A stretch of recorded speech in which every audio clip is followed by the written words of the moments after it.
Good morning, students. In my previous class, I taught you the French Revolution of 1789 and the idea of nationalism. The present topic is the Congress of Vienna. मैंने previous class में आपको 1789 के French revolution and the idea of nation के बारे में पढ़ा दिया था। आज हम देखेंगे द कांग्रेस ऑफ वियना, यानी नेपोलियन बोनापार्ट के बाद पतन के बाद, नेपोलियन बोनापार्ट का पतन जो 1815 में वाटरलू की लड़ाई के बाद हुआ था, उसके बाद जो मेन पावरफुल यूरोपियन कंट्रीज थे, रसिया, ऑस्ट्रिया, इंग्लैंड और प्रूशिया, इसके चारों ही कंट्री के रूलर्स जो थे वे वियना में बैठकर एक आपस में कॉन्फ्रेंस किया था कि किस प्रकार से कि फ्रांस ने जो अपने साम्राज्य का विस्तार किया है, अपने साम्राज्य का एक्सपेंशन किया है नेपोलियन के समय में, और 1789 में जो वहाँ पर ऑटोक्रेटिक गवर्नमेंट को हटाकर डेमोक्रेटिक रूल लाया था, तो इस सब को समाप्त करके फिर से कैसे पहले वाली पद्धति को लागू किया जाए और फ्रांस के एक्सपेंशन नीति को रोकने के लिए उसके चारों ही दिशाओं में पावरफुल कंट्री का निर्माण किया जाए, जिससे कि अगर आगे फ्यूचर में नेपोलियन जैसा कोई एम्बिशियस रूलर बने तो वह फ्रांस के साम्राज्य का एक्सपेंशन ना कर सके, उस पर रोक लगाया जाए। इस पर भी विचार किया गया था। तो let's start. The defeat of Napoleon in 1850 was a severe blow to the principles of liberalism. क्या है कि 1815 में जब नेपोलियन बोनापार्ट का पराजय हुआ तो यह जो लिबरलिज्म थी, जो नेपोलियन ने भी लिबरलिज्म को बढ़ावा दिया था, इसको जो है बहुत अधिक आघात पहुंचा, क्योंकि इस युद्ध के पराजय के बाद पुनः ऑटोक्रेटिक गवर्नमेंट लागू करने का प्रयास किया गया था। In 1815 representatives of the Europe power, Britain, Russia, Prussia and Austria.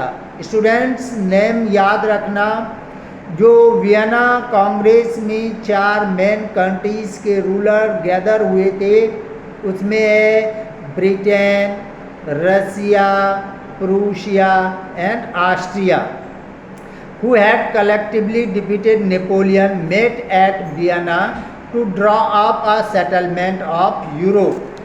The head of the Congress was Prince Metternich. जो इस कांग्रेस का, वियना कांग्रेस का हेड जो था वह था Prince Metternich. Who was Prince Metternich?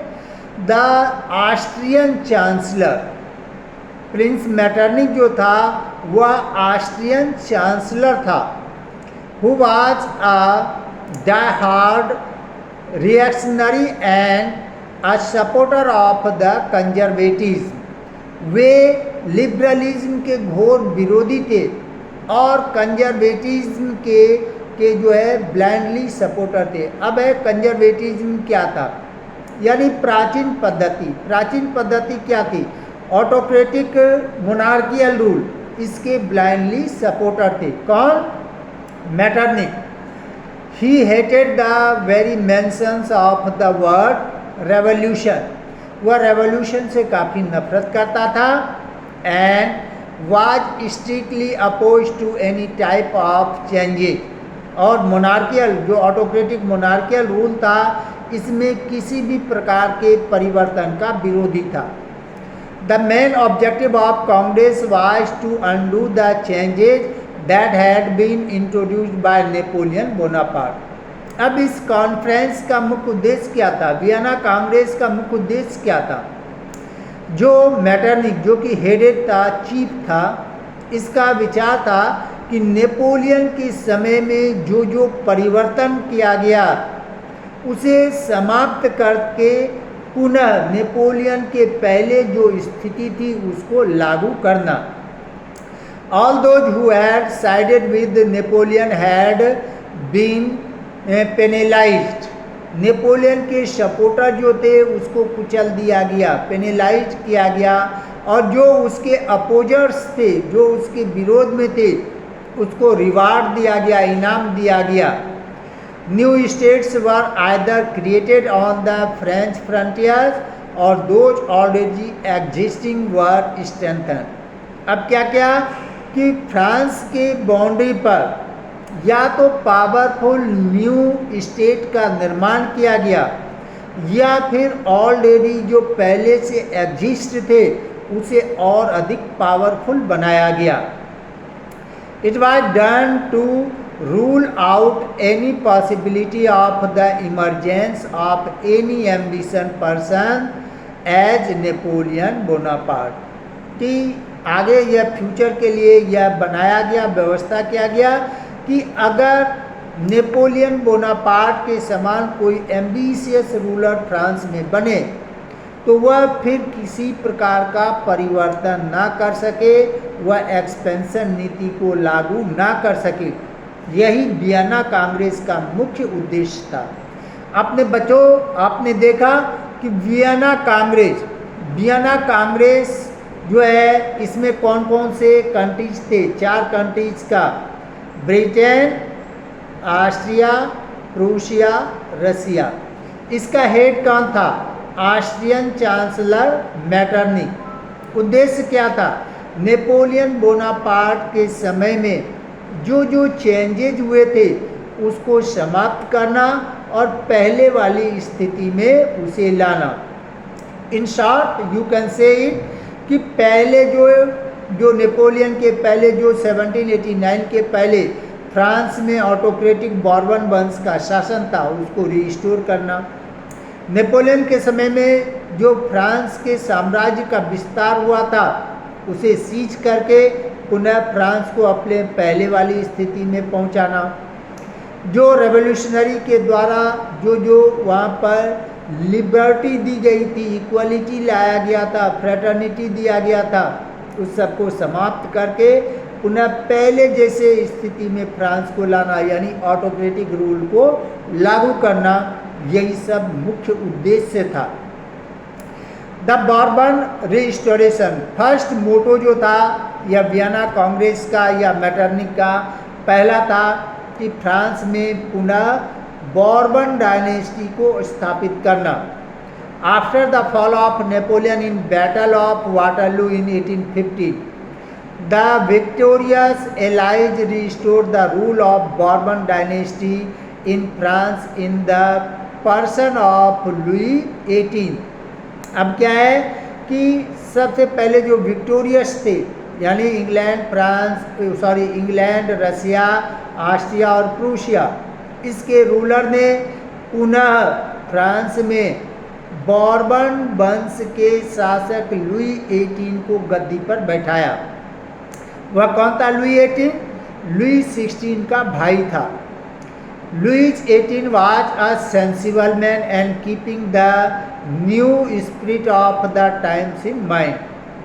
Louis 18 sensible man था और वह जो समय के साथ परिवर्तन हो रहे थे, जो रेवोल्यूशनरी अधिक पावरफुल हो रहे थे, लिबर्टी की डिमांड कर रहे थे, तो ये सारी बातें उसके दिमाग में थी. He granted a charter to people, ensuring them in constitutional government. इसीलिए उसने क्या कहा कि एक चार्टर का, एक जो है रूल करने के लिए एक कॉन्स्टिट्यूशन का निर्माण किया जाएगा और कॉन्स्टिट्यूशनल गवर्नमेंट की स्थापना होगी. But his reason was marked and marred by the irresponsible attitude to different groups and party. Different groups और डिफरेंट पार्टीज के लोगों ने इसका विरोध किया, इसे दबाने का प्रयास किया. After the death of Louis 18, his brother count Artois, याद रखना 18 के बाद कौन बना? Artois became king of France as Charles 10.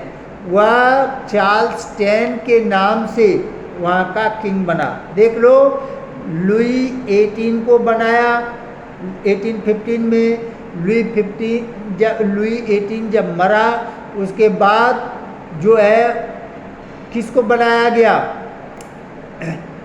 एटोइस को किंग बनाया गया, जो चार्ल्स 10 के नाम से फ्रांस की गद्दी पर बैठा। He was a die-hard opponent of liberalism, and under him reactionary measures followed one after another.